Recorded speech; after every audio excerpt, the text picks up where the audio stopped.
Спасибо большое, Людмила. Ludmila, thank you very much.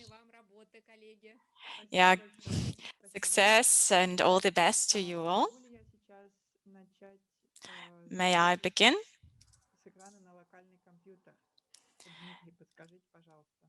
Dmitry, can I have recording? Да, я вам дал разрешение. Yeah, okay, I gave you the permission to do that. Hello, everyone. I guess we'll need the support of our translators here because I'm planning to hold this section of the conference in Russian from my side. Можем ли мы попросить Лия, Анна, вы с нами? Yes, we are. Yes, indeed. The interpreters are with us. Перевод. Do we have the interpretation into English? Do we hear the interpretation? Signal. Okay, good. Great. So we're ready to begin.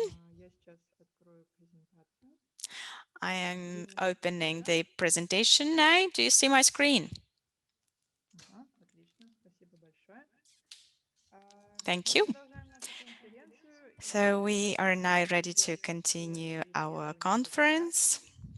Theory and Research in Illustration. My name is Ksenia Kopalova. I'm going to moderate over this panel.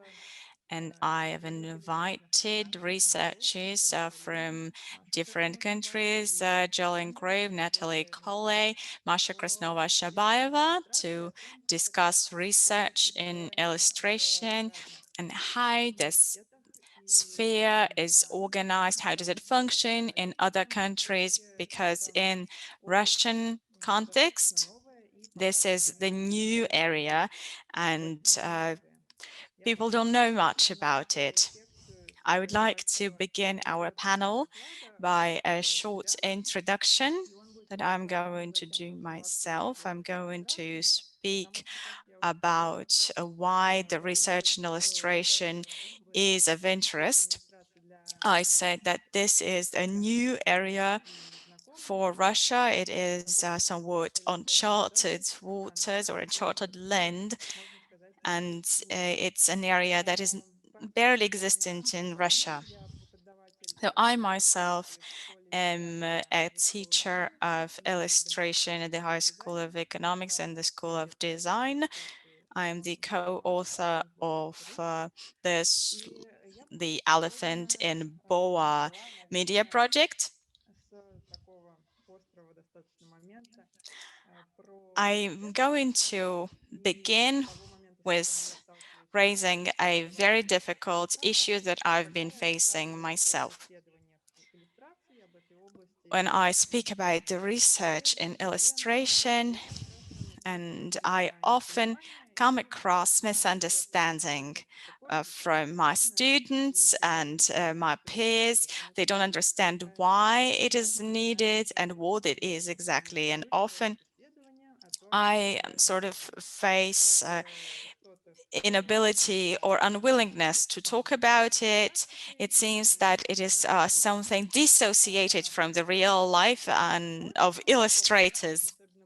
Of course, that is something easy to understand. I myself am an illustrator, and I think it is clear we can understand why people are saying that, because people who practice illustration have to come up with their work for deadlines, they have to make a living, and that means that they don't have time for anything else. So such issues, of course, are quite common. Illustrators often complain about such things, about the low pay, the lack of social guarantees, the lack of the labor code, and their legal vulnerability in the labor market. And they think that these issues are more pressing than anything else. And that is something that people have been researching into. when we begin to ask these people, why do you think illustration is in such a situation at all? Why is there low pay? Why there are no social guarantees? The people who work in illustration, they say that their profession is not taken seriously in society, and that is why they have low pay. And when we begin asking them, what do you mean your profession is not a serious one? Well, people just raise their shoulders and they don't really know why the situation looks that way. However, there are some factors that influence that situation. And this is something that can be done within the research of illustration and the illustration studies. Some of these factors that have an impact on the status of the profession are the ones that I would like to cover today in my small presentation. So this is the story of the hierarchy of relations between the word and the image. These things seem to remain outside the scope of attention of illustrators, but they seem very important to me. I should say that there is, of course, research on the story of the hierarchy between the word and the illustration, but this kind of literature is barely present in Russia. And even if it comes out, it usually is related to cultural studies, sociology of culture, philology, and linguistics, but not illustration. The resources that I dealt with myself were in English, and most of them related to the European context. The majority of these resources began the story from the late 18th, early 19th century. So there was a certain conflict in literary circles, and they testify to the fact that illustration was somehow attacked by literary people or editors. So that was the time when the attitude to it was sort of derogatory, where Gustav Flaubert wrote that as long as I'm alive, I will not allow any illustration of my books because that destroys the most beautiful in literature. So it seems that the illustration was something that made the story look banal, and the visual representation would deprive the literary figure of its richness. Though there were similar attacks in other resources, that is a quote from John Murray, who wrote that illustration used to be one of the instruments, but now it is going to take the place of descriptive text. So they wanted to show the illustration where it belonged. So the illustration was blamed for the utilitarian approach when people tried to save up on their energy. So the people who liked illustration were blamed for not being intellectual enough to read the text. This sort of attacks are analyzed in contemporary research also through gender studies and the studies of hierarchy. By the 19th century, the text and the image became more hierarchical. The word or the written word was considered masculine, whereas an image was considered small art or something feminine. In the Russian tradition, there was some writing on this power of a written word, but they are articulated in different terms. Often, we might come across the literature-centric approach, and people use this term.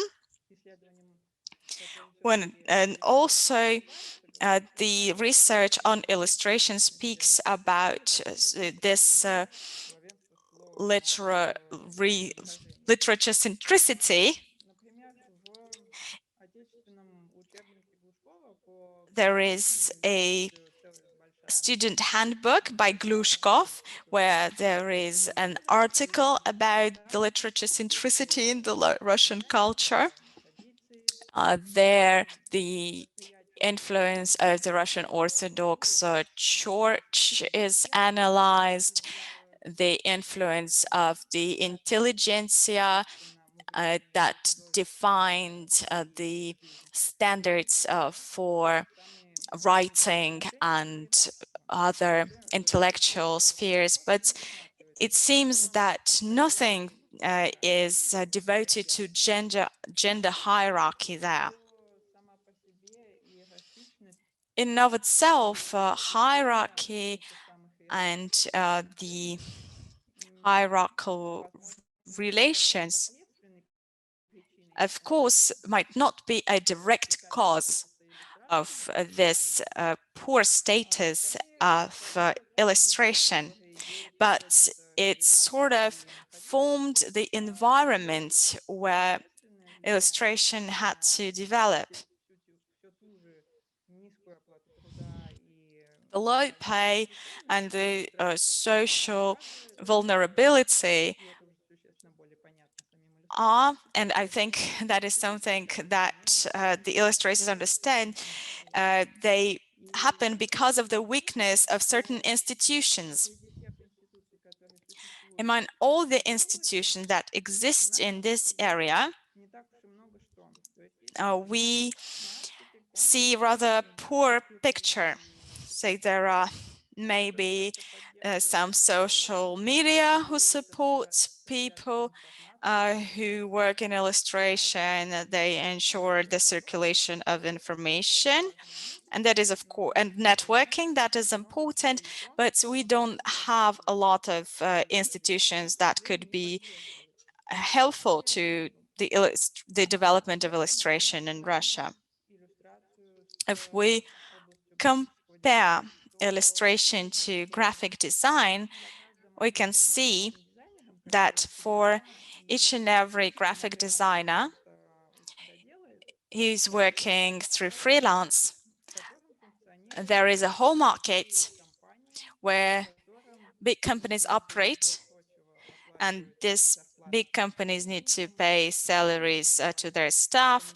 They have to pay taxes, they pay for accounting and for renting out buildings. Therefore, they have other expenses. And these organizations, they are responsible for assigning a salary for an individual worker. There is also IT market, where hiring freelancers is supported by a big market with huge corporations such as Google and Facebook, and they shape the demand for the services that are provided by these individual freelancers. In illustration, there are no such strong corporations, there are no big businesses here. Of course, sometimes big companies need illustration, but that is done by IT companies.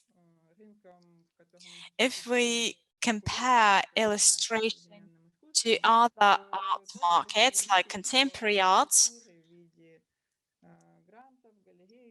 there we see a structure of grants, galleries, collections. So there is a whole knowledge producing industry, and unfortunately in illustration that doesn't exist. Now I would like to draw your attention to knowledge producing institutions such as the critique, curatorship and research. That is also absent in Russia.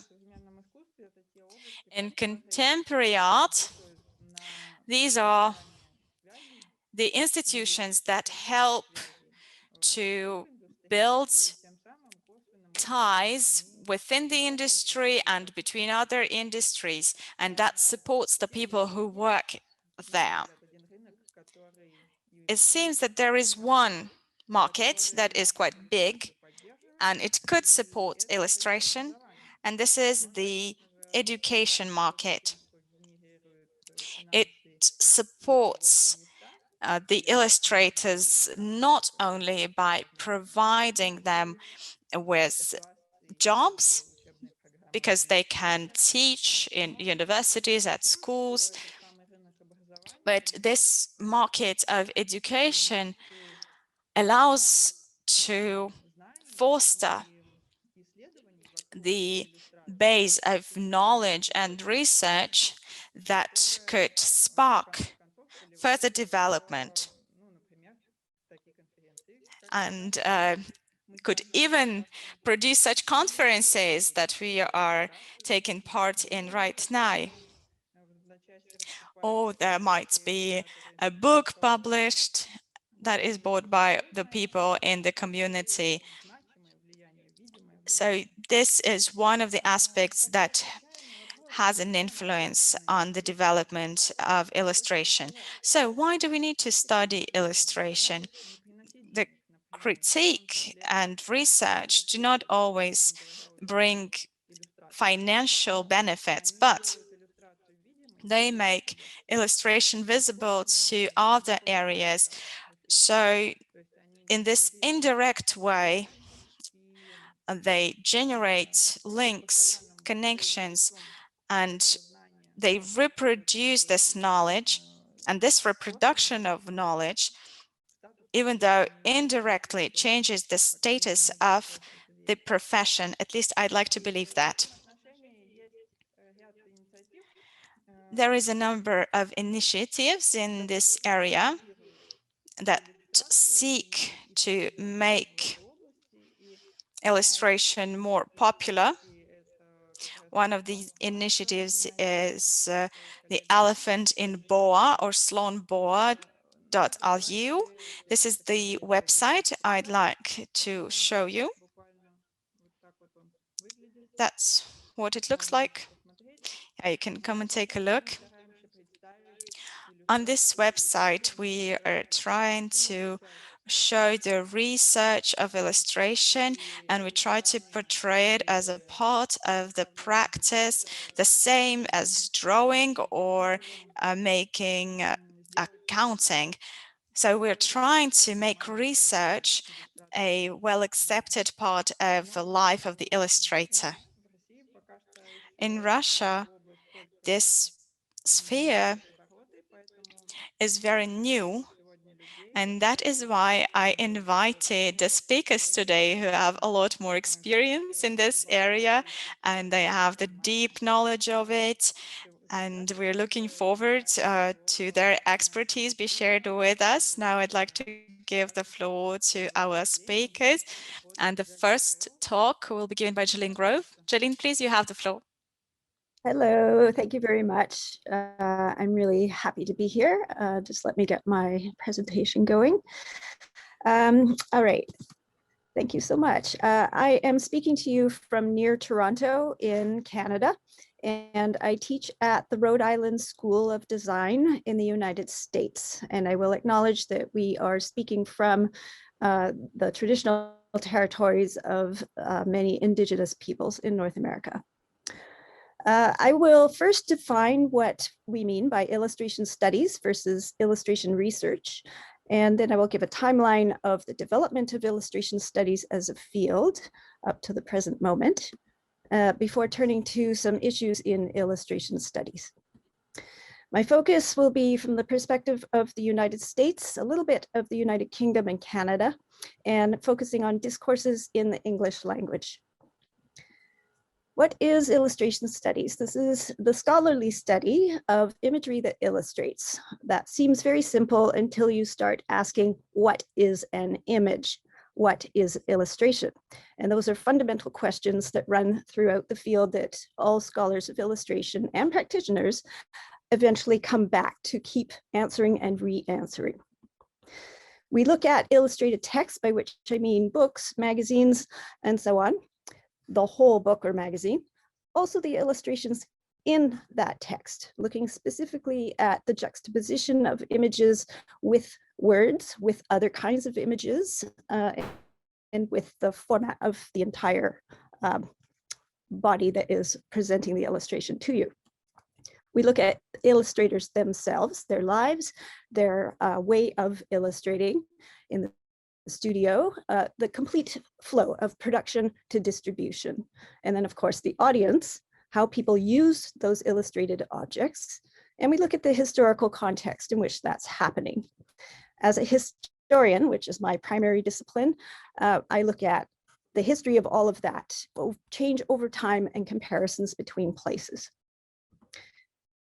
Turning to illustration research, I would characterize this as more practitioner-based. And so in the studio, your exploration of things that you use in illustrating, like for your illustrations. For instance, if you find a photograph to draw from.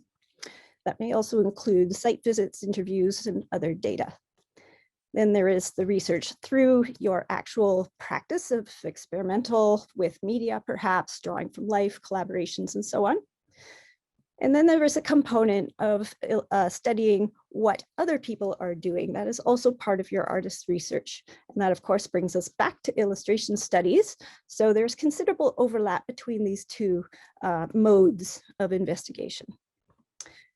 We really see the emergence of illustration studies in the 19th century, particularly with the arts and crafts movement. It originates in England and then goes international because according to these practitioners, the history of the book was very important. The presentation of texts to the public was fundamental to the health of the society and the hopefulness of changing society for the better. So illustration was seen as actually extremely important. As you have already outlined, there was a lot of criticism, however, and that deepens as we get into the 20th century. And this is kind of generically referred to as the culture critique. And there were prominent theorists who rejected illustration. You mentioned Mallarmé, for instance, who said books should not be illustrated. He really meant commercially. So the objection was to the commercialization of imagery. There was always some space left for artistic illustration. But we do see a lot of media criticism happening and a demonization of illustration through the 20th century. And in the United States in particular, this resulted in the entire field of art history rejecting illustration as a legitimate field of study. The exception, of course, was old stuff. So early modern prints, medieval manuscripts, and that kind of thing continued to get studied by specialists, but everybody else and later illustration was not. I'll interrupt my timeline here to discuss the first time that I find illustration studies appearing in the literature, academic literature. It's 1955 in a communication study journal. And this author pointed out that very few studies have been done on pictorial illustration. This is something that we hear over and over and over again, right up to the present day, is the lack of study and the lack of literature on the subject. He had one exception to this that he mentions in that article, and that was children's books, because no one wanted to take pictures away from children and they were recognized as important. There's plenty of studies. If all of illustration was studied like children's books, we would not be complaining today. So to return to my timeline, we see the emergence of the fields of visual communications and visual culture studies that emerge slowly from the 1970s through to the 1990s. These begin to address what art history had left out. So people in these fields begin looking at advertising and popular culture and stripping away some of the elitism that art history labored under. In 1985, we see the establishment of the Word and Image Studies organization, which launched a very important journal in the field. And in 1990, they began annual conferences. Now, the focus here was more literary criticism. Many people were coming out of language studies of various kinds. So they have some limitations to how the journal approached the topic. Nevertheless, the word illustration or illustrating appears about twice a year since 1985 in the titles of the articles that they publish. From that became an interest more in periodical studies and caricature studies, which in the last 10 or 15 years has really begun to take off. Those two fields are very hot right now, and I would include them under our umbrella of illustration studies. Now, up to about this point, and I'm talking 1995 to 2000, if this graphic represents all the books and articles on art in the English language, that one might be illustration, and it would be very short. So we have seen a neglect in that literature. But we are at a turning point. There's some very important things begin to happen in the late 90s and around the year 2000. The first is the emergence of artistic research and practice-based research and the PhD in art. This happens in Europe, does not happen in North America at that time. What is happening in both UK and North America is that the illustration practice field is in a complete crisis. There's numerous articles, numerous for illustration, meaning like 4 or 5, that address this issue, say it's the end of illustration, we're obsolete, the work is crap, what are we going to do? And this was an outcome not just of the long history that Ksenia already explained, but because we saw with the emergence of computers in the 1980s and 90s, that the workflow had changed, it had sped up, meaning that illustrators no longer had time to do detailed work.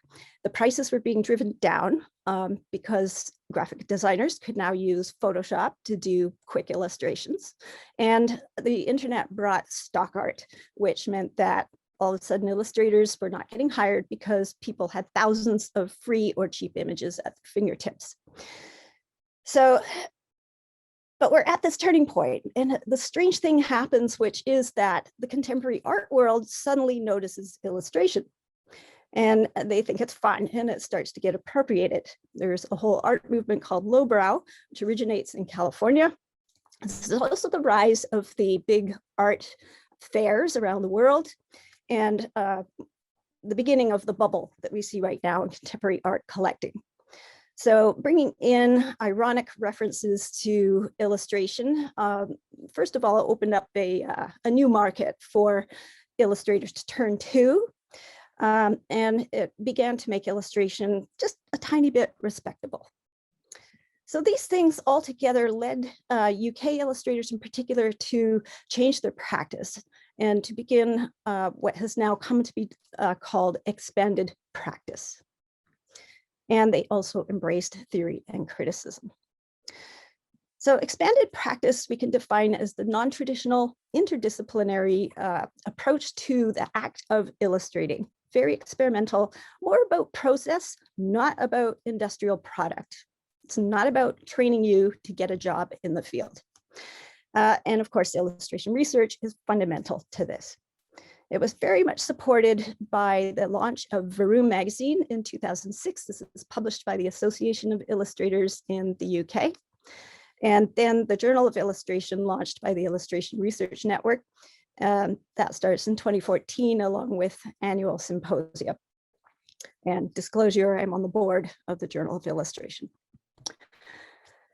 The British illustrator Alan Mayle has published several books that talk about this changing role and importance of the illustrator, and he dubs the illustrator as polymath, a person who is good at more than just illustrating, someone who is equally interested in intellectual development and knowledge, and writes and publishes and does research. Google Ngram is a tool where you can see the prevalence of a word or phrase over time through all texts known to Google. So I Googled illustration studies in the Ngram, and this is what I get. As we saw, the term emerges in an academic context in 1955, and it kind of bubbles away until 2010. And look at that, it suddenly shoots off. That's the growth of this field in the last 10 years. So to return to my timeline here, what's happening next is that historians of American art suddenly start to wake up to the idea of illustration being interesting to study. And as a result, we suddenly get 3 very large specialized archives for the study, collection and study of material publishing history relating to cartoons and illustration history. However, they remain the only 3 large specialized archives. And art historians begin publishing a wealth of books on the topic of American historical illustration. So back to the last point on this chart is now illustrators begin writing and publishing themselves. I already introduced you to Alan Mayle. Here are some other books that have recently been published, steered or edited or written by illustrators themselves. It's very important that we theorize our own field, because if we don't, someone else will, and it'll be all the stuff that we didn't like through the whole 20th century. Bloomsbury, the large multinational publishing firm, has noticed this, and they want to corner this market before the other big publishers do. So they are currently looking at launching a research and illustration series. Back to the education of illustrators. In the United States, the industry focus is still the primary focus of illustration programs. If you want to do a bachelor's degree or a master's degree in illustration, it's about improving your craft in order to get work as a practitioner. The only book that takes on any kind of critical issues is 20 years old, and it's short essays that were published in trade magazines in the 90s that are gathered together. So it's authoritative, but it's not scholarly, and it is way out of date for today. Still waiting for new literature to start from an American point of view, because right now it's all British. However, in 2019, a new MFA program did begin, the very first to integrate some illustration studies perspective. And my own institution, Rhode Island School of Design, is planning to launch one the next year or 2. So stay tuned. Okay, some issues, again, from an art history and practitioner point of view. That high-low prejudice is still haunting everything, the field. So for instance, an illustrator such as Ben Shahn, if he produces an artist book, this is dubbed art. And if he does a cover for Time magazine, it's dubbed popular culture. Guess which one gets collected by an archive? Hence our problem, despite the fact that hardly anybody has ever seen the artist book, but millions of people were exposed to his work in popular publishing. Similarly, we also inherit ethnocentric point of view, very Eurocentric point of view of what counts as art. Both of these images depict a heroic leader on horseback, but one you will find in an art museum, the other you're more likely to find in a museum of natural history, depending on the city that you're in. That's a problem because it obscures similar practices going on around the world and perpetuates a racist hierarchy between a Eurocentric tradition and everybody else in the world. These kinds of biases have led to missing archives. Because they weren't taken seriously, estates were dispersed or destroyed. There's many stories of self-hating illustrators who burned their work because they felt so unappreciated. It's lost. And very often the books and magazines that libraries did retain have been pillaged because they were not protected. They were out available to the public, and people came in with razor blades and cut out the images to sell on eBay. And that's been going on even long before eBay. Things that were digitized, particularly newspapers, magazines, once they were microfilmed or have been digitized, they're also thrown away, which is a real problem if you want to see historic illustration in color and in the physical object, which is very important if you're using a material culture approach to your studies. Into this gap, now that museums are suddenly going, maybe we should have some illustration, are wealthy collectors who were just fans. And then when they got rich, they bought illustration art. And now their collections are being sought after by other archives and museums. So the filmmakers, Steven Spielberg, George Lucas, both big illustration collectors. George Lucas has decided to open his own museum. And that's due to show up in the next year or two. This is the artist's mock-up of how it will look. And this is a problem because he's not a scholar, he's not a historian. He's someone with a very lucrative, expensive collection, and he's protecting his investment, as collectors will do. He wants to promote his view of what is important. So these wealthy people have an undue influence on the field because they can provide opportunities, funding, books, because many of them produce their own books. And because they have uncritically accepted a canon that was passed to them by people older than them when they were much younger, and they don't have the critical lens to examine what biases came with that, and then within that, they have selected their favorites, we're getting a narrowing of knowledge instead of an expansion of knowledge. So this is an issue that illustration studies scholars are going to have to confront because this may be who pays the bill or gives you an opportunity for publishing or fellowship. But we need to stand strong and say we must stand back from big money helping influence those decisions. I would also critique the reliance on a very narrow cadre of theorists. Yes, we love these guys, we need to know about them, but not to the exclusion of aesthetics and art theory from other parts of the world. This again becomes a narrowing of knowledge and information rather than a broadening. There's also isolation of fields. We were talking a lot about how small illustration studies is. Well, I'm not sure it's actually that small.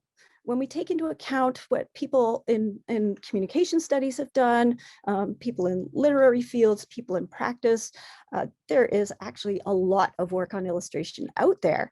It just hasn't been brought under the same umbrella. And very often people in these disciplines have not checked in to see what's going on in science, for instance, or in the humanities or in some other area. As was addressed in the roundtable that I attended prior to this talk, there's an ongoing concern about academic standards beginning to encroach upon creative practice. What happens if you don't read or write, or you don't like expressing yourself that way? Does that mean you are shut out of that discourse? And I believe that illustration studies is weakened if it is not rooted firmly in practice. I think that there's a lot of gaps. Likewise, practitioners would benefit from a better theoretical and historical founding in their field. As we take a much more academic stance in practice, what happens if we lose a sense of illustration as distinct from art? Previously, I argued for collapsing that difference, but I also want to not be too hasty, because I think that there are things that are unique to working with clients, for clients in a monetized fashion that we don't want to just hastily reject and ignore. And of course, then there's the problem of credentials and spending all our time reading and writing rather than making art. That can be an issue. And then the frame in which we present our research, if that has to tightly adhere to standards of our universities, that may actually go against, again, opening up ways of entering into the subject matter that are at odds with that formal process. We should also consider the identity of illustrators and how that may be impacting them and their livelihoods. So I'm showing you here statistics that were gathered 2 years ago about primarily illustrators in North America and the UK and western part of Europe. And it discovered, not really a surprise, that if you're a straight white male, you're going to be pretty comfortable in your income. And the more you depart from that norm, the less likely you are to be supporting yourself from your artwork. So what that means is that more marginalized people have less opportunity to get work, which means less opportunity to develop their creativity and to have their voice heard. This runs the danger that future illustration studies scholars will find it hard to access their work or to even notice it. So we may end up perpetuating the bias towards the white male norm over time if we don't find a way to address this. Finally, this is my last slide. I want to just mention that you have to be rich to really engage in academia. You have to be privileged. It may surprise people to find out that 30% of college-aged people in the United States do not have broadband. They would not be able to partake in this conference, for instance. So who is our research reaching? Who is it for? Who is it benefiting? And what do we want from it? Already, it's difficult to access academic work that is behind a paywall. You have to belong to a school or have knowledge about how to access that to get around it. So let us consider our own audience and what we want it to do, our research to do. Okay, thank you. Thank you so much, Jaleen. That's a really inspiring talk, amazing. Just a quick note for everybody who's there listening to us. You can save your questions for the time of the overall discussion in the end. Please write them in the chat and we will address those after all the presentations from our speakers. And right now I would like to invite Nathalie Collé with the next presentation.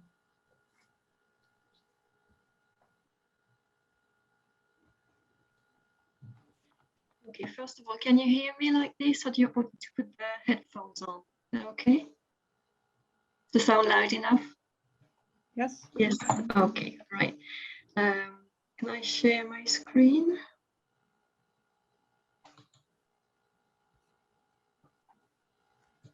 Yes, I can. Thank you. Okay. Is that good for you all?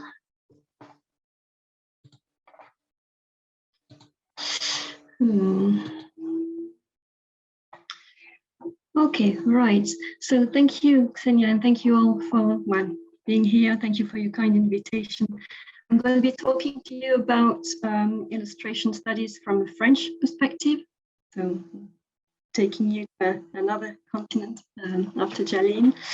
And I'd like to present to you the network, the research network I work with, and a few aspects of illustration studies in France. Okay, so we are called illustratio, the different pronunciations for the name. I don't know which one to adopt. We are now an international research network devoted to illustration studies. The network was founded in 2012 by 4 French scholars, so it's originally a French initiative. I'll give you the names of the 4 of us and the universities we belong to and the research centers we belong to. I'll show you a few slides with our different environments. That explains the 4 in the name. It's basically the 4 of us are the network. Okay. What brought us together is our interest in illustration and illustration studies. So a few works in 19th and 20th century illustration, Mervyn Peake in particular. I work on 17th and 18th century illustration of English classics, in particular of travel books, fictional travels. Brigitte works on 18th century illustration, satirical illustration in particular, and Lawrence Stern in particular. And Maxime works on 19th century illustration and auto illustration or self-illustration. So basically, this is our specificity. We all come from the same academic background, which is English studies, and we are all originally literature scholars. And it is our interest in images derived from literary texts that has geared us towards illustration studies. Okay, so that's to explain the background. These are the universities and research centers we work for. So Sophie is at the Université de Bourgogne, so Burgundy. She's in an English department in an interlingual research center. I work at the Université de Lorraine in an English department and an Anglophone studies research center. Brigitte works in a polytechnic university and an multi-transdisciplinary research center. And Maxime works in an English department in Mulhouse and in a European languages and literatures research center. So that's our background. Our public, ideally, is the whole range of people, so illustrators, printmakers, publishers, curators, collectors, and academics who have a common interest in engaging in illustration studies and practices. Our approach is, well, multiple. We work from a variety of interpretative, critical, scholarly, and professional perspectives, including but not restricted to print culture, material culture, and the history of the book. The motivation behind our initiative was a keen interest in both the technical and practical aspects of illustration and the theoretical issues it raises. And we have always been eager to get illustration practitioners involved in the ongoing academic discussions on the subject of illustration.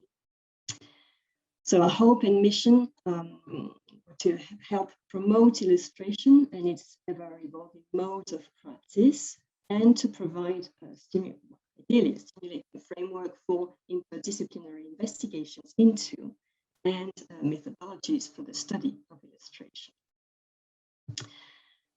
We have a website which you can visit, and well, a logo that was designed by Brigitte. So excuse me, Nathalie. Could you please wear on your headphones, because yes, I will. Yeah, okay. Thank you so much. Sorry to interrupt you. No, thanks for telling me.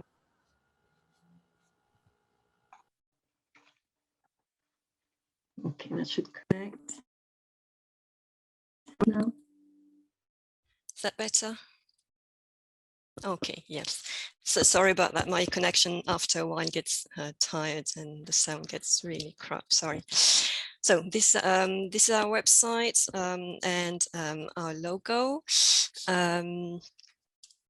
Oops, sorry, I've lost my the control of my PowerPoint. There you go. So on the website, you see that the team there on the left-hand side, and on the right-hand side, a few photos of our past conferences. We have a Facebook page, which you're more than welcome to join. We basically pass on information about our activities or partners' activities, publications, conferences, and so on and so forth.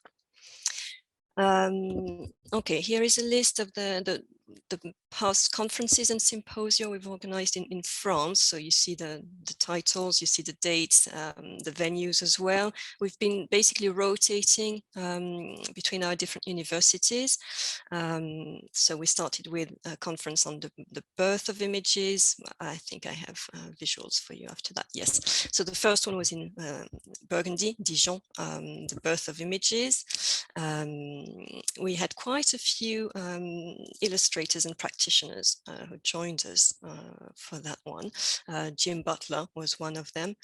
And we had also as a guest speaker, Martin Rosen, whom I'm sure you know, who works as a cartoonist in the UK. The second big event was devoted to illustration between text and paintings. That was held in 2 places, at the University of Haute-Alsace and at the Museum of Modern Art, Modern and Contemporary Art in Strasbourg, that has a section devoted to illustration. The next one was a one-day symposium on illustrating history. You have the program here. So it was also an interdisciplinary event. We had a lot of historians joining us on that day. And then we had that conference in Nancy on illustrating identities, which Jaleen attended and participated in. Thank you again for that, Jaleen. And we organized an exhibition of some of the artwork of the practitioners and illustrators who attended the event and also communicated during the event, gave papers during the event. So you have the names here on the poster on the right hand side for the exhibition itself. I'm sure some of you know Desdemona McCannon. And Jaleen mentioned the Journal of Illustration. She's part of the team. Okay, so we've been trying to promote the work of illustrators as well. In being academics, we want to go beyond the academic framework. So hence that. And the last one was held in Dijon again on illustration and adaptation, fashionable topic. And same thing, we organized an exhibition around the illustration of Robinson Crusoe that was held at the Maison des Sciences Humaines, so the humanities house, if you want, and attended by obviously the participants, but also kids from schools with their teachers. Okay, we also organized panels in different international conferences and symposia abroad. In July 2017 in Lausanne in Switzerland, a conference on reproducing and recycling literary illustration from the 17th to the 21st century. We had 3 panels during the conference. We were supposed to participate in the one that was supposed to take place last July, that's been postponed to this coming July, on seas and oceans in book illustration from the 17th century to the present day. We'll be holding a bipartite panel devoted to well, the theme of the conference is water and sea in word and image, and we'll have a panel on perilous journeys, as well shown through illustration, obviously, and the sea from cartography to poetics. So that's next July. You can check online. You're more than welcome to join. I think you need to be a member of IAWIS, which is the International Association of Word and Image Studies, to participate in the conference, but you might want to check the conditions if you are interested, of course. And then the next big one, I think you're part of this one as well, Jaleen, if I'm not mistaken. Illustration Studies, New Approaches, New Directions, that was supposed to, well, to have taken place last April in London. It's been postponed first to this April and to next April, so 2022, due to the pandemic. And it's co-organized with Christina Ionescu from Mount Allison University, who's an illustration specialist in Canada, and Anne Lewis from Birkbeck, University of London, who's a British specialist of illustration, both French illustration. Okay, in terms of publications, well, we've published 3 volumes in a collection that I host at the University of Lorraine, one on illustration and intermedial avenues, one on illustrating history, and one recently out on illustrating identities. And again, Jaleen contributed to this volume with a great article on illustrators and some of the things she showed us at the end of her presentation about biases and trends in the field. This is the collection that has so far hosted our publications. It's called Book Practices and Textual Itineraries. We have 13 volumes, I think, to date. So this is a whole range of topics we deal with. And we have 3 volumes on illustration. So I've given you the titles. Here are the covers themselves. If you're interested, I can provide the links to well, the website that hosts the volumes. You have the tables of contents and everything, all the details. Okay, so illustrating history here, and the latest one, illustrating identities, that came out in January. Okay, in terms of forthcoming publications, well, you see that they are tied up to our events. So ideally, Illustration New Approaches, New Directions will give us, I'm assuming, 2 volumes. We're working on illustration and adaptation, 2 volumes, one with the BPTI collection and one with Palgrave, illustrating adaptation, adapting illustration. So work is in progress on these last 2 here. In terms of venues for publication in France and abroad, so in France there are 3 main ones that would host illustration studies research, book practices and textual itineraries in Nancy, Interface, image, text and language, which is a bilingual journal, like the collection, by the way, that's bilingual as well, and Text and Context, Text and Context, which is also an online journal. Same thing, I can give you all of these names and addresses if you're interested. From, well, abroad, Jaleen mentioned the Journal of Illustration. There's also studies in illustration. You might know the Imaginative Book Illustration Society. That's well, basically their newsletter. It used to be called IBIS. They've changed names. So for us, from our perspective, academic perspective, being in English studies in France, these are our main venues for publication, or at least the ones we are aware of. Occasional partners, same thing. I don't want to read through the list. You can have a look at it. So partners, institutional partners, we have worked with or are hoping to work with. So illustration centers, you might recognize some of the names like Illustration Research, of course. And the Nancy event back in 2017 was co-organized with Illustration Research. And a few of our research societies in France, like the one before last, SAIT, Arts, Images and Texts. But as what Jaleen was explaining, that illustration would be a subcategory of this type of house for us. Okay. Now, illustration studies in France, I've looked into this very recently. For people interested in training into illustration studies, there are 4 main venues at the moment, to my knowledge. A school called HERE, Haute École des Arts du Rhin in Mulhouse and Strasbourg. There's a Master's in Illustration and Comic Art in Toulouse, Marseille and Paris. It's École Condé, it's a group of schools in different places. There's a Master Illustration, Illustration Masters at the University of Bordeaux-Montaigne. And there's the Paris College of Arts, which is an international college with US degree granting authority and accreditation from the National Association of Schools of Art and Design in Paris. There are other schools, there are plenty of schools of designs, of course, but the ones that mention illustration or illustration programs, to my knowledge, are these, or at least these are the main ones. And then I can go through the list if we have time of the main illustration scholars in France right now. Well, same thing, I can provide this information if you need, just to go through the names very quickly.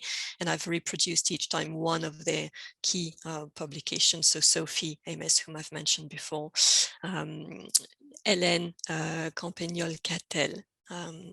What's interesting to look at, I think, is where they work, in what kind of institutional environment that they work. So Sophie, I've already explained. Hélène, she's from the University Paris Sorbonne. She's in French literature department. I work, well, I told you this, in an English department, and I work on English classics, the illustration of English classics in particular. I'm sure you've heard of Nathalie Ferrand, who works on well, French, the French 18th century French novels, illustrations in 18th century French novels in particular. What's interesting about her is that she works, she's also a text genetician. Textual genetics is one of her fields. So she's not just an illustration scholar. Brigitte Friand-Kessler, whom I've mentioned as well. So I've explained that to you before because she's one of the founders, so Sternian scholar who works in this interdisciplinary environment. Xavier Giudicelli, who worked on Dorian Gray, the illustration of Dorian Gray in particular, is also in an interdisciplinary center on languages at the University of Reims. You obviously all know Ségolène Lemen. She's retired now, but she's the big illustration scholar for us in France. And she works in, or used to work in, a history of art and archaeology department. Maxime, same thing, Maxime Leroy, one of my co-workers, shown you his place of work before. Christophe Martin, you might know as well. Again, a lot of French literature people, 18th century French literature people working on illustration. An interesting title here, The Idea of Dangerous Supplements for the French novel. So illustrations being dangerous supplements. Benoît Tan, who works at the University of Toulouse and is in the Lettres, Langage et Art Center. Okay, so French literature, different languages as well, and art. So you see the way research is organized in France. It's basically around research groups.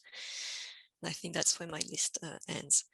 So basically the idea is this, from our perspective, so again, from English studies, we are not practitioners ourselves. We are well, literature scholars originally, most of us, in French departments, in English departments. And we came across images in books, in text and books that interested us, and that's how we started our path towards illustration studies. Ksenia, sorry, you were mentioning the environments in your presentation, the visibility of illustration studies. Illustration studies are becoming visible in France, but same thing, it's been a slow process and a late process. I remember when I defended my PhD in the early, at the beginning of the 21st century, the jury members were mostly literature scholars. They were all literature scholars, and some were quite disdainful to the idea of working on images when you come from a literary background. I have 2 volumes for my PhD. The second one is basically my corpus of images. It's 4 years of research in libraries, and some members of the jury didn't even bother coming with the second volume, which for them was just images, just illustrations. In spite of the fact that my whole work was on the illustration of a literary classic. So things are changing. Illustration now is getting more attention, but we have apart from us, from Illustratio, we have no specific research center or institution devoted to illustration studies in France. So we are the only one. That's why I presented us to you, not out of self-pomposity, but simply to let you know that this is the case of things here. Okay, thank you very much. Thank you so much, Nathalie. We can see that there's a whole body of work to get acquainted to. And even though you're saying that you're the only ones in France, I can see that, yeah, we've got a lot of things to study. Thank you so much for what you're doing. Thank you. I guess we have to proceed, and that's where I would like to hand over the presentations to Masha, Krasnova-Shabaeva, and Rachel Sender. Yes. Yes, thank you. I hope my sound is okay because I have trams under my window. I hear you fine. Okay. I will try to share my screen.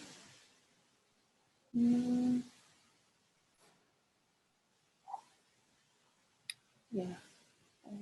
Well, I will have to share my desktop. I hope it's fine.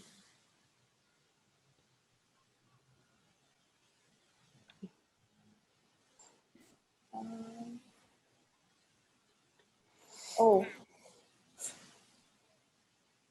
So I won't I won't see anyone. But it's fine. If you want me to share your presentation, oh yeah, okay, it looks good. I will do it like this, okay?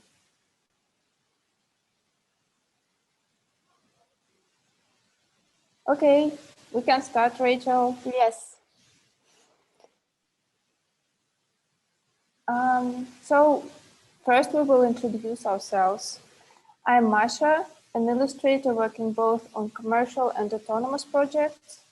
I'm teaching illustration. I've been a teacher at Artes Academy, and now I'm teaching illustration at Willem de Kooning Academy. And I'm a big fan of self-publishing and samizdat. I'm originally from Russia, but I live now in Rotterdam in the Netherlands. And I work as an illustrator mostly outside of Russia. And I'm Rachel Sender. I'm originally from Barcelona, Spain, but I've been in the Netherlands since 2008. I'm mainly busy with editorial illustration, and I combine that with ceramics and teaching at the illustration department, also at the Willem de Kooning Academy with Masha and with Carmen, who we're also doing this research with.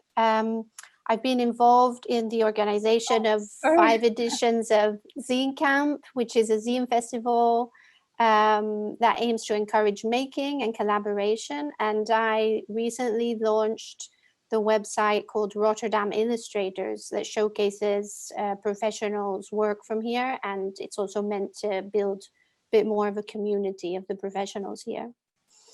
And then the third, let's say, author of our research, who won't be talking today, but is also part of the research, is Carmen José, also from Spain, but also Rotterdam based. And she's an artist, illustrator, and art educator and facilitator, interested in questioning the reproduction of visual stereotypes with a focus on embodied processes. In her work, she aims to facilitate spaces for dialogue, and coming together. And all 3 of us are teaching at the illustration department. So initially, Masha and I were asked by the heads of the illustration department where we teach to dedicate 78 hours each to do a research project.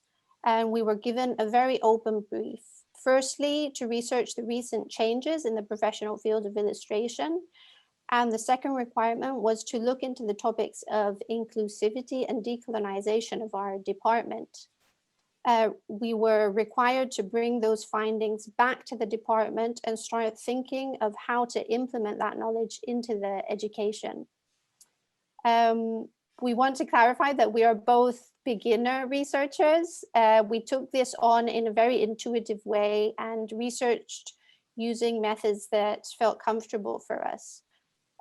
We aren't really sure if what we got out of this is a research project, but for the sake of this presentation, that is what we are calling it.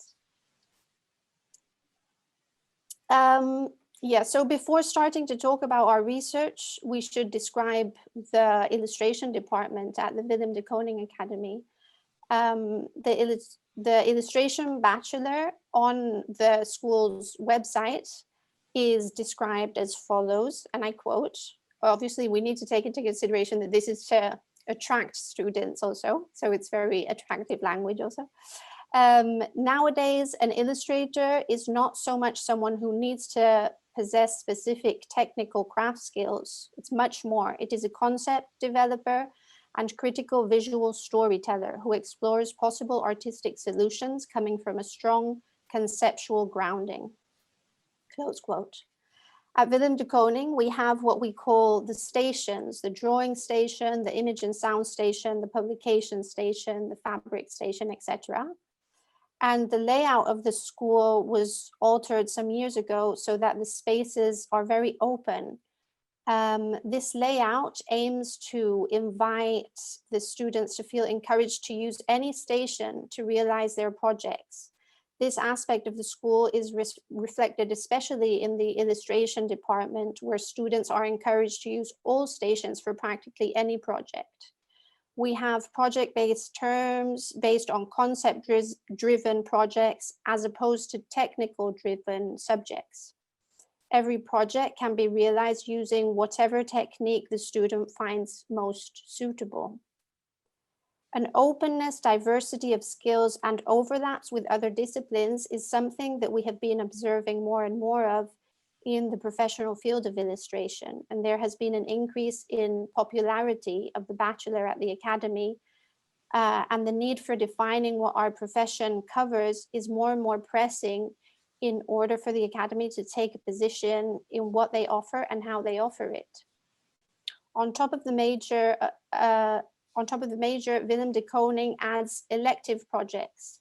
The students can choose from a wide range of contemporary subjects and issues. These projects introduce students to our three graduation profiles. We call them the autonomous, social, and commercial practices that the students can choose from. Within the context of these practices, the students can fine-tune the direction of their study program based on their own professional agenda. So for our research, one of our main goals was to understand the broadness of the profession and its chimera-like aspect. And once we start gaining insight into those aspects of the profession, our next goal is to implement that knowledge into the education at the academy. One of our main questions is, how do we educate the future generation of illustrators? Another main goal of our research is to look into the aspect of inclusivity and decolonization of our department. Decolonization of the curricula is a topic that institutions in the Netherlands are currently working on.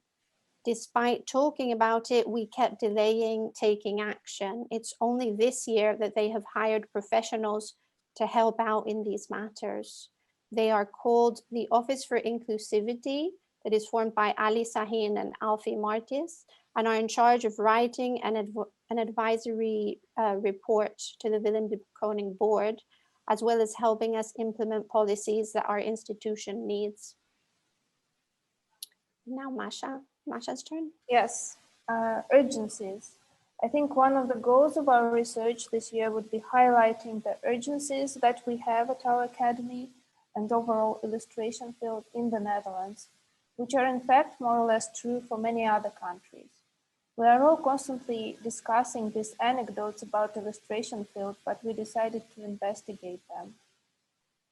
So I'm not the first here to mention that, but we were investigating exclusion of illustration and illustrators. The vague feeling that illustrators are not as welcome in the art institution. Actually, it's not a feeling, it's a fact.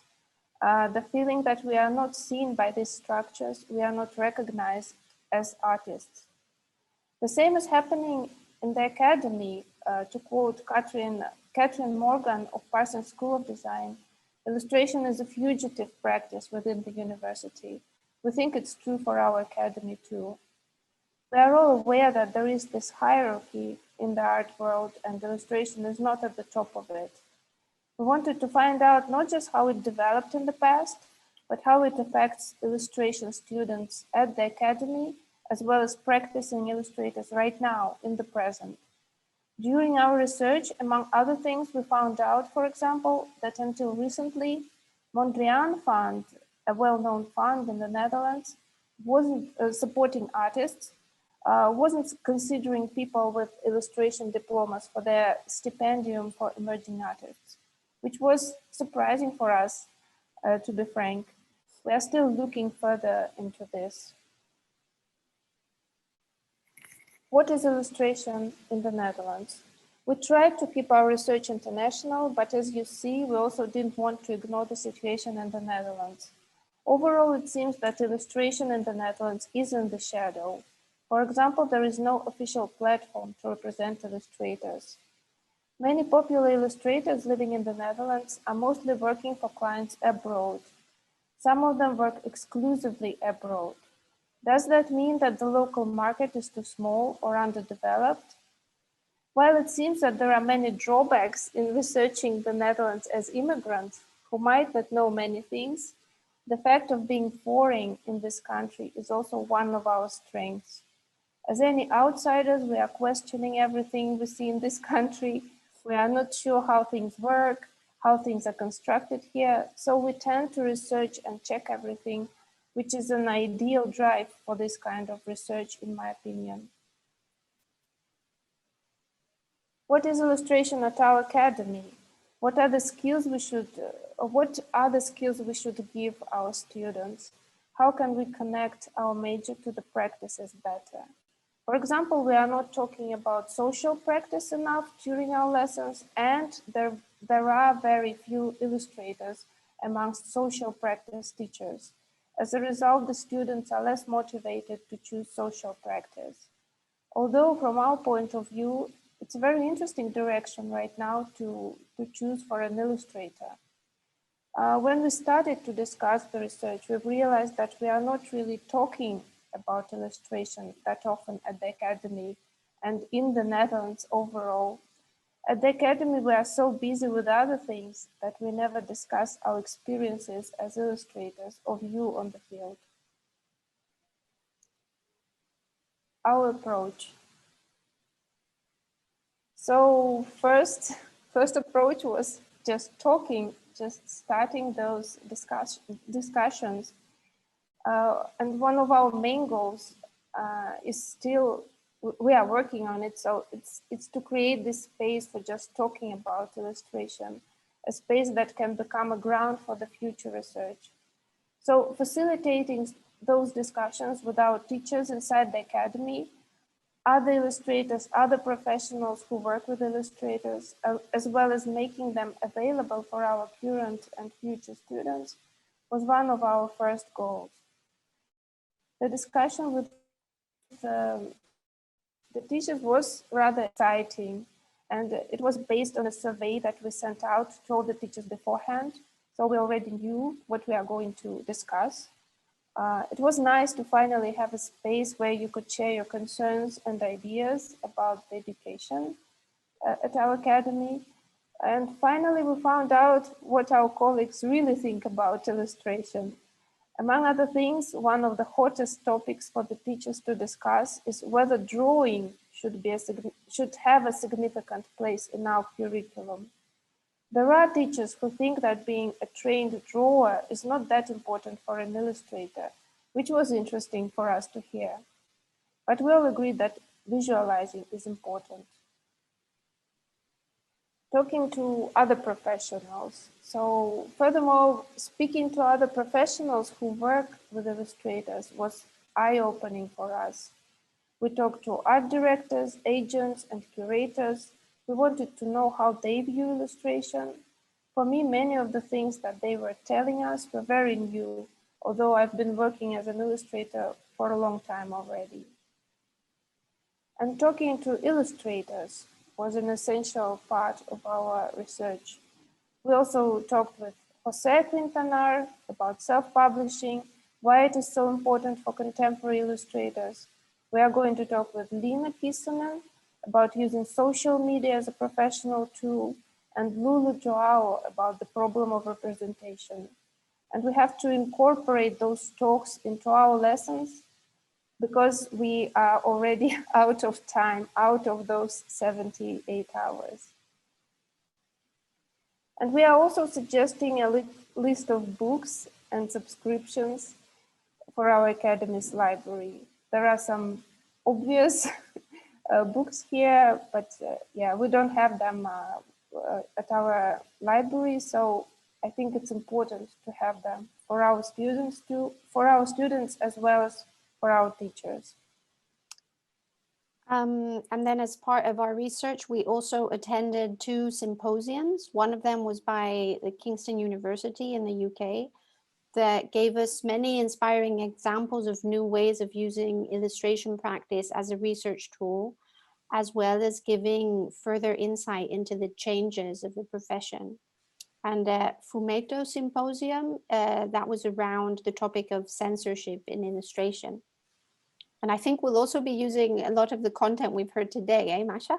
Yeah. Then we sent a survey, to, as Masha mentioned, to teachers and also to alumni. And so we created a survey for the teachers at our academy so we could have a better insight into the current position of our department and also to open the conversation about what and how we want to improve. We then had a roundtable discussion to elaborate our ideas. And on this slide, you can read some of the things that teachers aren't very happy about and that we want to change. We also sent out a survey to the alumni of the department, and we want to have a better understanding of what alumni feel that the department is lacking, and also find out how safe they felt as students and if the environment was a healthy and inclusive one. Inclusivity and decolonization. At first, we did some research into this ourselves, but we soon realized that it was a bit too overwhelming for us because the topic is so huge and we didn't have enough time for all this. So we had to ask Carmen to join us. We tried to check which tools we already have in place. Is it possible to use them as the foundation for further improvements? For example, the students are already included in development of our lessons.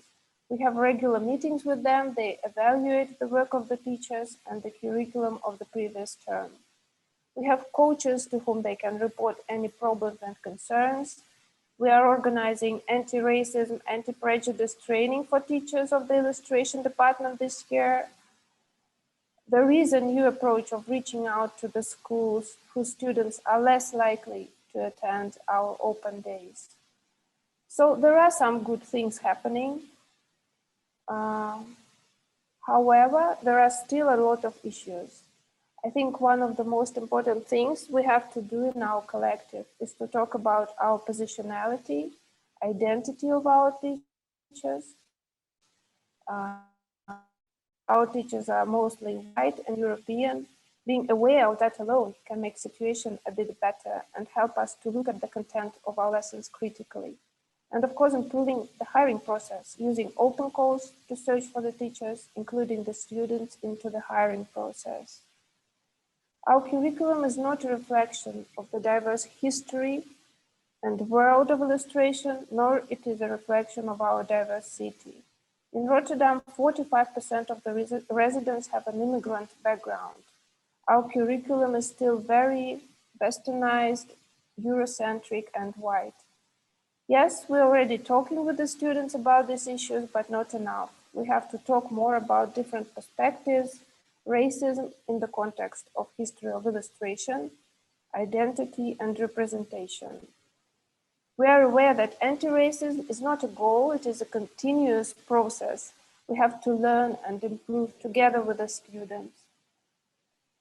Together with the Office of Inclusivity, for Inclusivity, we are formulating a list of what must be done.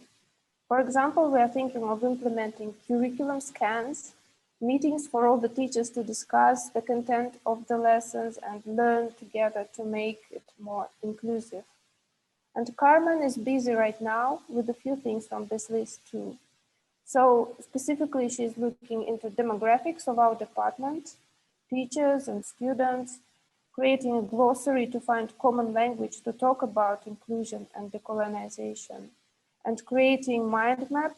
You can see part of it on the screen for diversifying the references we show to our students. So our idea is to create this database of illustration references as diverse as possible for for not only our teachers to use, but maybe the teachers of other academies to use too. And as a conclusion, now that we're coming sort of to the end of this research, we realize that what we've done is just the beginning. It's a base to grow and learn from that will be an ongoing project for the department for the years to come. We open the doors to a discussion of the previously mentioned topics that needs to happen on a regular basis. We think in terms of how we're going to publish this, we think a website would be a coherent platform for our content to keep on growing and expanding, and to have people contribute to it and turn it into a collective project that all the department feels part of, so students as well as teachers. The work of future-proofing our department is never ending. Yes, indeed. Thank you so much, Rachel and Masha. It's great to hear that there are so many ways to push the illustration research and illustration studies further, and it's great that the school's administration may be a part of this process, because this does not happen often. And as we have discussed before with one of the conversations, in one of the conversations with Masha, Willem the Kooning Academy is really one of the few places where such a research is being initiated by the school, which, yeah, that's amazing. Thanks so much for the presentation. I guess now we have some room for a discussion, and we would really appreciate if there are questions from our audience. So if you want, please raise your hand and ask a question, or put your questions into the chat and we'll be happy to answer them. And if there are no questions, I do have questions. But maybe somebody does in the audience. Okay, so feel free to jump in with questions if you want. For now, I wanted to ask the first one. So we've been talking a lot about illustration research being unpopular and illustration studies being unpopular, especially among students. And I was wondering what kind of initiatives and what, as tutors, what you are trying to do to make it more engaging and more deeply embedded into the educational programs of, and to get the students acquainted to the results of the research that you are performing within your practice.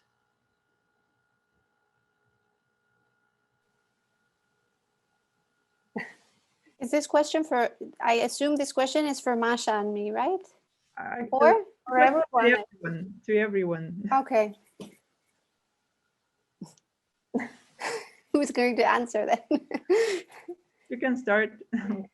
Yeah, to be honest, our for now, due to the reduced amount of hours that we're getting for this, what we've planned to do is a presentation in a month that gathers all the results.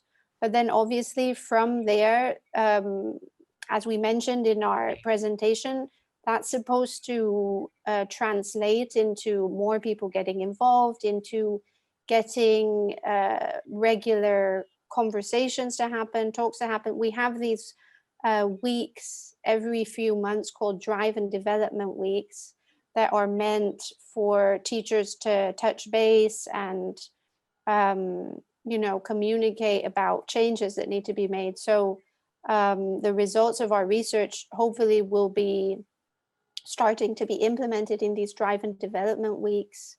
But what we see also is that we really need to get everybody on board. I mean, they gave us these hours, but we also feel like as a department, we all need to be researching, especially in terms of decolonization and inclusivity, Yeah, so for it to work.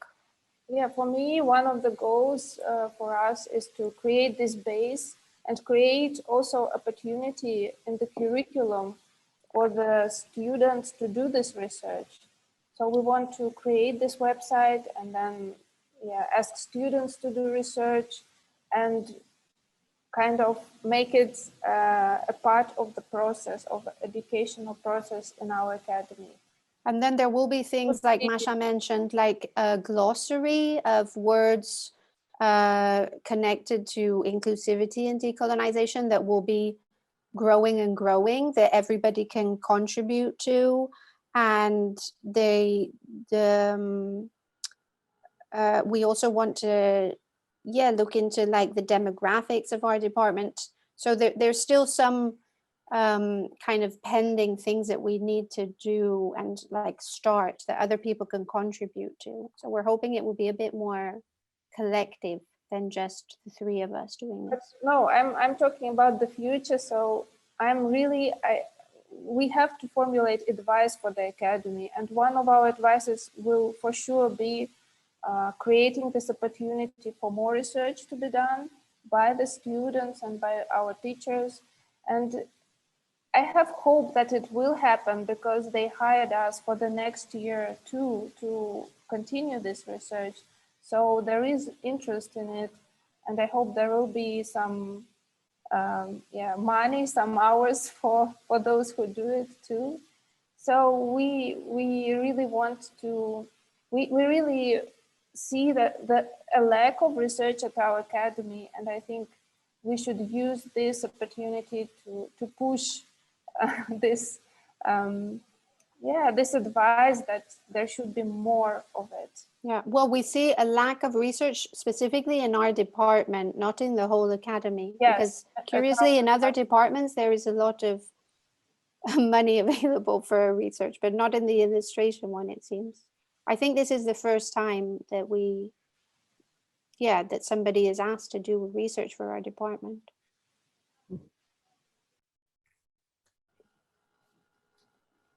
I can speak a bit to what's going on at my school and the state of research and so on. And our students, a lot of them are very invested in the social issues of today, and they see history and theory as being important to understanding those issues. So we've actually, the faculty in our illustration department have been the recipients of surveys that the students have conducted among themselves to lobby for certain kinds of content. And they have asked for improved, intensified history and theory, which is kind of ironic because we felt like it was force feeding them up to this point. And now there's a demand. Of course, that's not every student. So our other challenge in the department is we have a lot of students who kind of, I think, mistakenly think that the only career option open to them is to go work for game art companies in California, and they're not seeing the usefulness of history and theory so much. But our program, nonetheless, is devoted to, always has been, to getting students to experiment a lot and to develop a fairly broad set of skills that they can apply to any part of the illustration field. So one way I find is useful to get them interested in the foundational knowledge they need to start thinking in a research or illustration studies manner is to tie their assignments to specific outcomes that they find interesting and realistic, where suddenly concepts like semiotics become important. And then they're grateful to have the language and to be able to think clearly through different kinds of sign making. Can I share my screen for a moment just to show student work? Would that be all right? Okay. So my students are just in the middle of a project on nonfiction subjects. So this is a Miro board, and this is their initial work on projects. many comments, of course. This is the second phase. They're just completing their third phase. But because they're working on nonfiction subjects, all of them had to go in and do research, and some of them picked topics that they knew very little about, and some of them picked topics that they know a lot about. So for instance, this is a perfect example of that interest that you too are experiencing in the Netherlands, and importance in social equity and inclusion and decolonization. So the student, for instance, has decided to do her topic on children of immigrants who have to cope with not just their parents' culture of origin, but the culture of the country they live in now. And so this is an infographic approach to explaining that. And this is her rough, it's not her finished work. This student is from Korea, and she's from a minority community in Korea that has suffered a lot of stigma. Again, this is her rough work. Let me just go to the more finished stuff. So she had to do in-depth historical research on that. Sorry, I've just lost it here a bit. Come on, Bureau. She's taken it off for the moment. So they're getting very into their topics. This student here is got a very theoretical look, critical theoretical look into this particular park in his hometown. So being able to do the research and then translate it visually, these are all basically visual communication projects, takes us into all the fundamentals of illustration studies and illustration research that are going on. This one is about restoring coral reefs, but it's in an educational format for children. So if you can apply the theory to practice, you're going to have success. I think the student is describing the amygdala and what happens with that. Okay, so hopefully that's an example of how you can bridge those gaps. Yeah, thanks, Jaleen. I think I've got a question here for Nathalie. Well, your scope of work, your approach is more academic, and you're working within an academic community. And I was wondering how your work gets to a broader audience, and if you're approaching students in any other way than conferences, within the academic community. What other ways to make that more accessible? Mm-hmm. Okay, well, first of all, I work with students of English, and in French studies, English is divided into literature, what we call civilization, which is basically history and culture, and linguistics. So I have mostly literature classes with mine, a few history classes as well. And I make sure that I introduce images and illustrations in particular in all of my literature courses. So that's my way of introducing them to the topic at BA level. And then at master's level, I have different courses with them, and we have our research option, research, master's research degree is about texts, books, and the materiality of texts and books. And I work on illustrations with my students in this context as well. I work with them on, I have a class on afterlives, textual, graphic and visual afterlives, and I include illustration, and I try to broach the topic of illustration from different perspectives from the concept of afterlife. We invite our students to take part in the conferences. We organize the symposiums, the conferences as well. And hence our insisting on inviting professionals as well, practitioners, and not just academics who very often study things from a theoretical perspective. My feeling, again, in my context, when I go to conferences on illustrations, I'm sometimes shocked at some of the very theoretical, elaborate discourse we have around the idea of text image, the way an illustrator illustrates a text. And I sometimes try to, well, have my students come back to you know, the reality of things and say, okay, but illustrators work, even old illustrators before us, they worked under constraints, temporal constraints, contextual constraints of all sorts. Hence our insistence with my group to try and work beyond academia, and collaborate with illustrators and professionals of all sorts, and not just to remain within the academic circle, which to me has a very valuable perspective on things, but a biased one, and one that is limited by our concerns, which usually do not include the reality of the making of an illustration. Okay, thank you, Nathalie. I think you've mentioned one of the things, and as well as Jaleen did and Masha did as well, I think. You've mentioned one of the issues that I've been recurrently thinking about. We're approaching, no matter what we're doing, illustration or literature studies, or we're approaching illustration studies from an academic perspective, and we're all working in education. And as Jaleen has just mentioned, we're very much acquainted to this academic normativity and its limitations. How do you think we could possibly overcome, and do we need to overcome that somehow to and to make the approach to study illustration more inclusive, maybe, or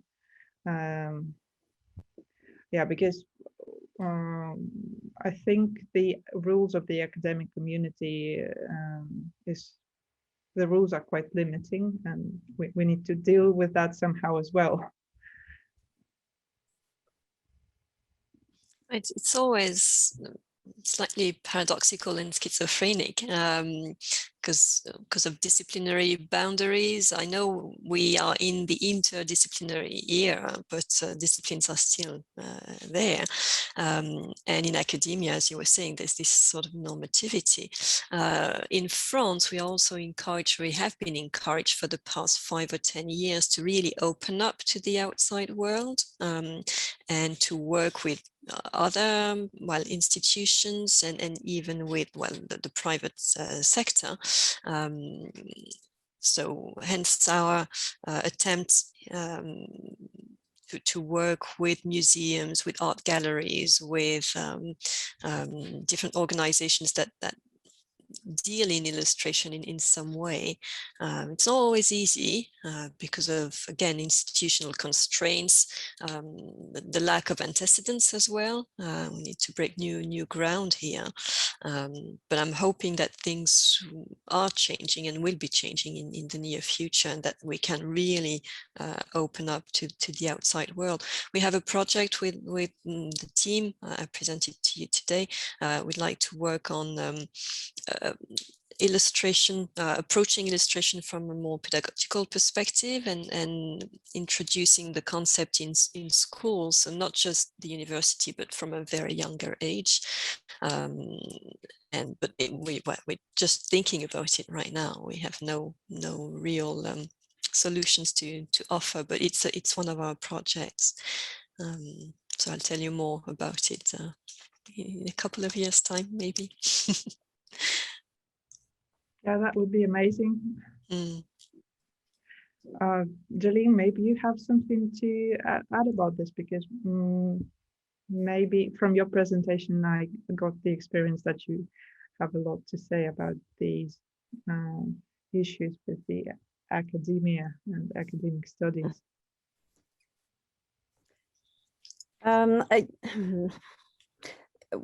Well, I'm seeing a lot of possibility in the visibility of illustration studies coming from the art history departments in an American context, because they are all of a sudden super interested in the subject matter. And that, I think, is starting to open up the institutions a bit to what gets considered in the public eye. We're seeing illustration exhibitions being mounted by galleries and museums more and more.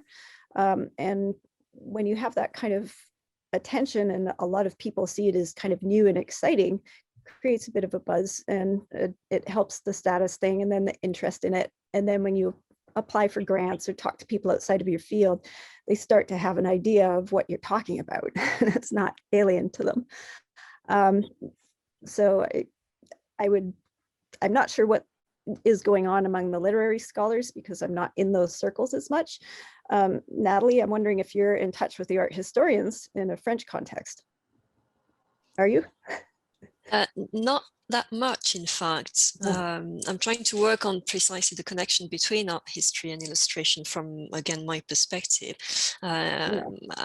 I've worked with a few people. I don't know if you've heard of Philippe Quesnel, who works in Lausanne in Switzerland. He wrote a book on le métier d'illustrateur, the job of an illustrator, but working from the very first professional illustrators, like Granville and Doré and the rest of the gang.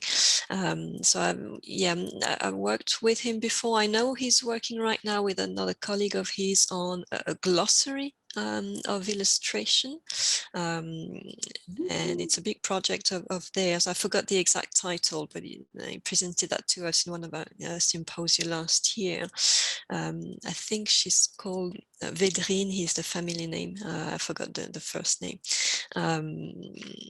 But that's it. It's the occasional contacts rather than an institutional partnership. Again, you talked about the old prejudice of art history, facing illustration as this sort of low art. And I think we're still feeling that today. There has been no invitation to reach to us from the art perspective. Mind you, we could do it as well. We should perhaps go to the art history department and say, hey, can we work together? But it's always a question of our own legitimacy, especially us being literary scholars, English literature scholars. We're not art historians, we're not illustrators ourselves. So again, it's this disciplinary divide that's not easy to bridge, in spite of all these attempts at interdisciplinarity, pluridisciplinarity, transdisciplinarity these past decades. So if you have solutions, I'm more than happy to hear about them. But yeah, we should perhaps make the effort as well to go to the art history department and say, look, we have this project. Are you willing to work with us? We've done it with illustration centers in France, in Strasbourg in particular. They're happy to work with us. We don't always find the ways to do it. For the last conference, the one you attended in Nancy, we had tried to reach out to the illustration center in Strasbourg. Nothing came out of it in the end. When we held that conference in Strasbourg, it did happen. They welcomed us in the offices, and we organized one of our panels there. But that was it. So it's very occasional. There's no, at least now, no long-term relationship. Each time we organize something, we try and hook to these places, but sometimes with success, sometimes without. Yeah, this is exactly the issue of everybody with their little sandcastle doing the same thing, but within their discipline and not, comparing. But I do find that periodical studies is probably a really good bridge, because that's where the word and image are coming together by people who are looking at the whole thing, not just the words, not just the images. So the few conferences and people I've been talking to in that field, I haven't felt this sense of isolation. And if you look at the things that the periodical studies journals are publishing, it's managing to bridge all that really, really well. And of course, there are people who are working too on the looking at the manufacture of the illustrations and the periodicals, such as Derry Began, for instance, has done tons of work on wood engraving in the 19th century. So it may be one of the meeting places where we can find these discourses, these various specialists, and bring them all together. But I think as we grow the visibility of illustration studies as a field, that we will start to notice everybody who is in that camp. And hopefully it will bring in people from all these different fields. And like I said, I think once we do that, we'll find out that we're actually huge, not small at all. Yeah. Yeah, that would be great to find a way to unite everybody under that umbrella, as you've mentioned before. Because right now it seems like there's a lot of work that's scattered around various disciplines, and this is something that I've been encountering at one of the conferences here in Russia just a week ago. I found out that there are museum workers, there are people in the domain of literature studies who just do not know each other at all. Who found out that, oh, there's actually somebody who's working in the same field. Wow. Hello. That's nice. So I was wondering what could be the force to unite these people together.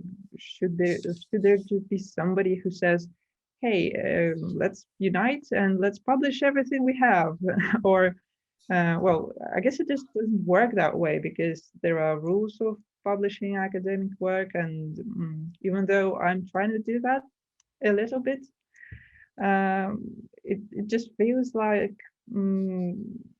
there's obstacles to that. And I can't just come up and say, hand in everything you have and I will publish your papers.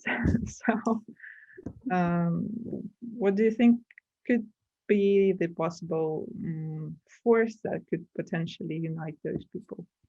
Well, I think open access platform like your magazine online is good. I'm glad I know about it. Pointed my students to it and they found it really interesting, and it gets around some of that problem of paywall that I was complaining about. But I think it's just showing up at other people's conferences, like saying, hi, do you know about us?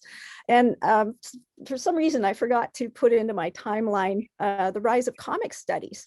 It is huge. It is dwarfing illustration studies right now, and yet it is part of illustration studies. But I don't know how many of those people are showing up at the Word and Image conferences. Natalie, you're more hooked into that. How much are the comics people showing up in your field? There are a few, but my feeling is that they have their own, I don't want to say clique, but their own society. And they convene regularly, but we have the occasional comics studies specialists. Well, Brigitte in our group is very much interested in well, satirical prints, and she branches off into comics studies as well.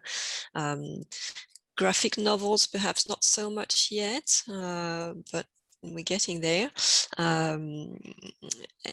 But my feeling, again, from my perspective, is that they have their own conferences, their own venues, and they don't necessarily mix with broader illustration scholars or literary illustration scholars. I can't tell you why. And yeah, again, another thing to think about and try to change. I don't know what the situation is like in your respective countries regarding comic studies specialists. There are more comic studies, I guess everywhere, more or less, even like in Russia. Even if we have a look at the program of this conference, the comic panel is bigger, in fact, yeah. And there are separate comics conferences. So yeah, the field is much bigger, even though generally comics is not a big thing. Well, not as big as bande dessinée in France, for instance, and comics industry in France in general, and in the US. So despite this fact, it's bigger than illustration. And we were talking recently about comics, and we were joking that we should reclaim the word comics and stop using graphic novels to seem more sophisticated. Because in the Netherlands it's the same problem. Like people are even a bit shy to use word comic strip for their work. So we have a long way to go, I think, with comic studies too. I don't know of any specialized study in the Netherlands for comics. I don't know for any specialist studies for illustration too. We still should figure this out and have these connections, maybe with other researchers. We don't know if they exist really. Yeah, we'll have to find out.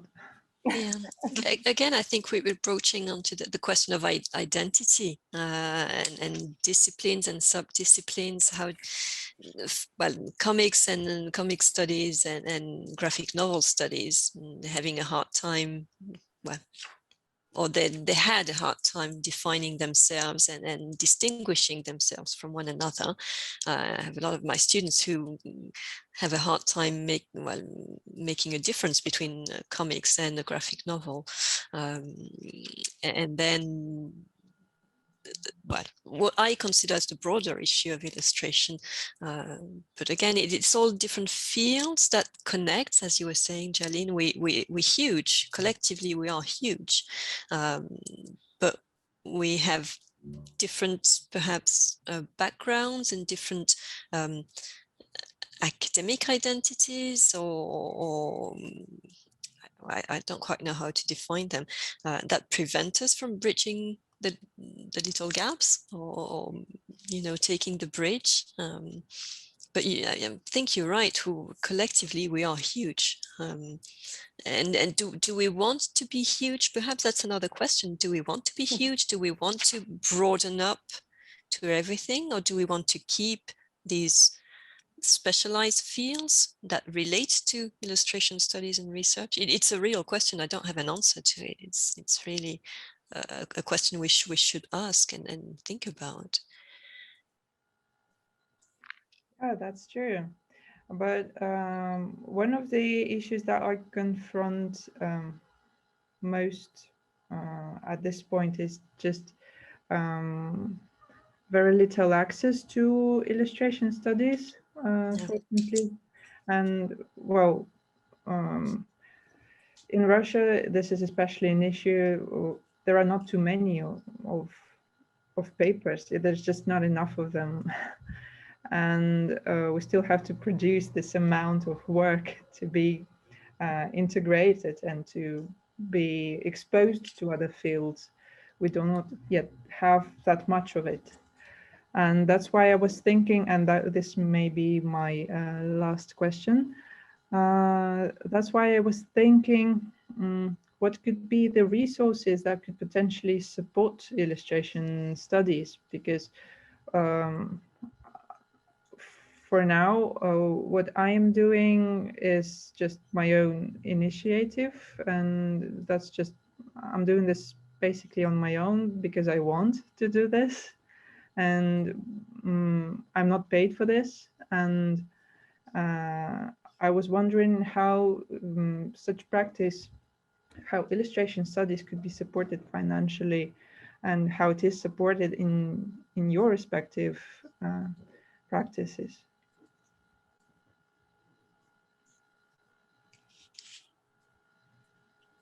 I've heard Masha and Rachel. Yeah, it's clear that we were paid for extra 78 hours, which is not enough. So I think it's also our initiative now to continue working in spite of getting out of this 78 hours. I think in our case, it would be helpful to get some budget. This is the answer. Well, having said that, though, we did start with this limited amount of hours, but then they did keep expanding it every time we've asked for a little bit more, but we just have to ask for it very, very gradually. So, yeah, I don't really we have our own practices, so we had this trouble just going on with it because we had our work to do. Yeah, it would be nice to have a little bit bigger budget next year to also hire maybe one more extra person, and then we would be able to do much more work than we did this year. What do you think, Rachel? Yes, of course, I agree. I mean, that's been the problem from the beginning, that the amount of hours was very limited. And of course, we've gone over those hours. We could have, yeah, of course, if we were daydreaming about having a whole year of, of researching, but they said, no way, Jose. So yeah, but I'm also curious to know if maybe there's other subsidies we can apply for, because yeah, in the Netherlands, I mean, compared to other countries, it is quite, you know, there's quite some options in that sense, but I don't know of any specifically for research in illustration. I don't know. We have to research that too. Yeah. Yeah, I guess we have to wrap up gradually. So if you have some final comments and final thoughts on this, please share.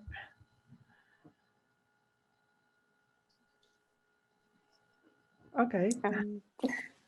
Well, I just want to thank everyone. I thought it was really interesting, and I loved the timelines, Jaleen, you had, and it really resonated also with what we've been talking about in the last few months with Masha, and it's made me feel like we're on the right track, because I heard lots of things that we have also been mentioning, that we sort of have the notion of, especially this idea of illustration being a bit sort of undervalued, and we had this feeling like an intuitive thing, but it's been repeated many times, so it's interesting to hear that. And, I think this research really radicalized me. Like, I want to fight for illustration now, because it's just unfair what's happening. I really want to, like, this research in my mind, it transformed into sort of initiative to go forward with this, like, activism of some kind. To take this place at the academy and at art institutions. We have and also for it to become a less precarious profession, you know, as both, you know, all three of us are also professional illustrators, and it's difficult. It's a difficult, I mean, you need, you know, to not rely solely on illustration to make a living. Like, we're all teaching, we're all finding other ways of making a living also. So yeah, I hope that on the long run that this can also contribute to, yeah, to making our job conditions better too. Yeah, I might have a question that's perhaps too big for an end of the day thing, but I was wondering, from the perspective of illustrators, people working in the field, what is your vision and your feeling about researchers or academics working on your topic from a theoretical perspective, or your field, your work field from a theoretical perspective? That could be an interesting issue to deal with as well. Are you happy about that, or do you have this feeling that, oh, okay, academics, they take things, you know, from a high perspective and a theoretical angle, and they're very far from the reality of things? Or does the work of academics help foster the work of illustrators? You see, I'm trying to look at things from yeah, that's that what perspective. trying to bridge all the time, both working as an illustration tutor and as an illustrator. That's what I'm trying to say to my students all the time, like, hey, illustration research and illustration studies are cool. Go for it. And they're looking at me like, no.